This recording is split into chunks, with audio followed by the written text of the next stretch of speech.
Meanwhile, floodwaters from Florence bringing misery to much of North and South Carolina, shutting down highways and cutting off entire towns. And emergency officials fear things could get even worse as rivers reach peak flood stage, which could still be days away. Ellison Barber is live in Dillon, South Carolina. Ellison, what are you seeing there? Hey, Sandra. So Dillon, South Carolina is an area that is prone to flooding, and you can see right here that they certainly have their fair share of it. When we travel through this area, we will see maybe 100 yards that are flooded just like this, and then a drier area. Some cars are trying to make their way here through this city block. Hey, guys.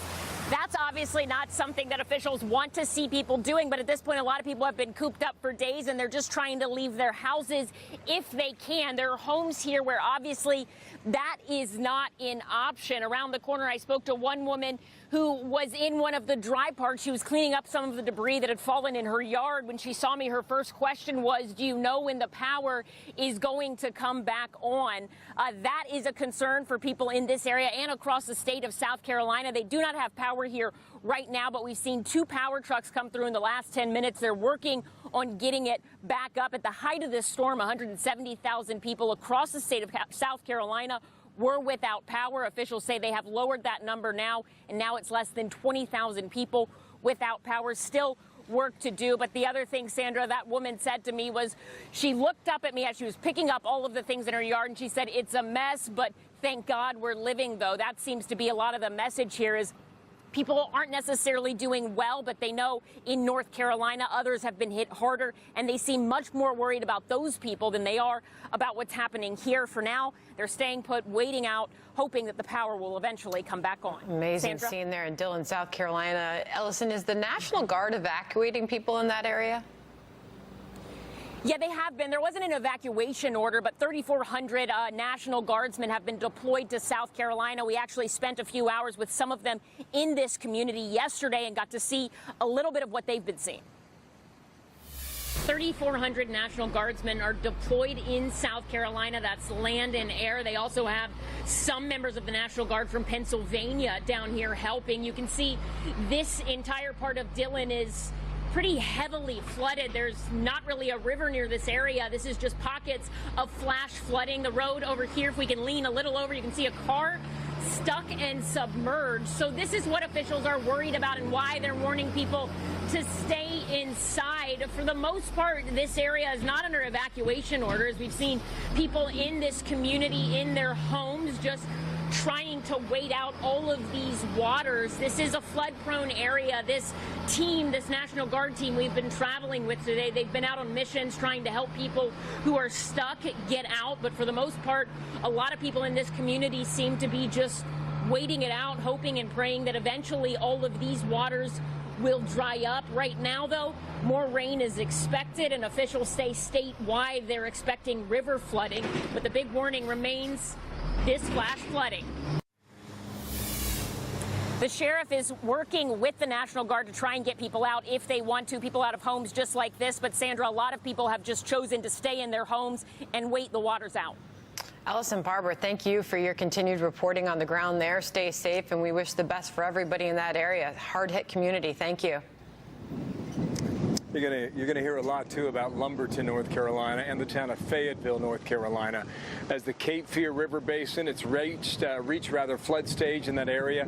Fayetteville already one of the hardest hit areas by floodwaters. And on the phone is the mayor of Fayetteville, North Carolina, Mitch Colvin. And Mayor, thank you for your time. We're hoping the best for you. I'm looking at the Cape Fear, the Little River, the Waccamaw, the Petey River, the Lumber. How are things where you are, sir? Well, we're fortunate in spite of, and so we are trying to continue to get our citizens to safety. We have gone door to door in the areas in and around the river with a mandatory evacuation, impressing upon people the importance to get to higher ground. And so we've had a good response with that, but we'll continue to get that message out there. Do you think that river is still rising at this hour? Yes, sir. The National Weather Service has predicted that it will actually crest tomorrow morning at around 62 feet, which is almost 10 feet higher than we had a couple of years ago with Hurricane Matthew.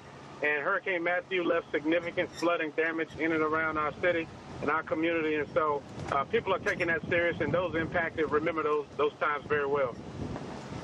Did you say 62? 6-2? Yes, sir, 62. And flood stage is at 50 for this particular river.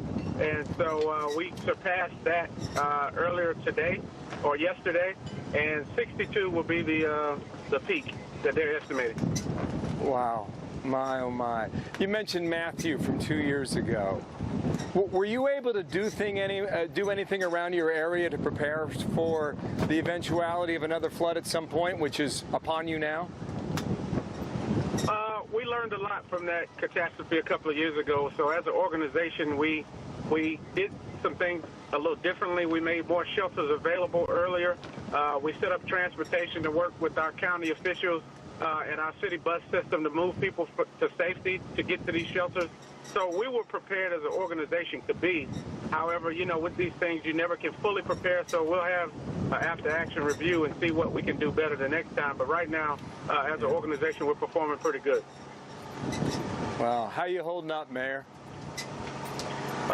Doing good. You know, thoughts and prayers go out to those that are impacted around us. And so, you know, this is something that will take a while to recover from, but we appreciate you all helping us get the word out to keep our citizens safe.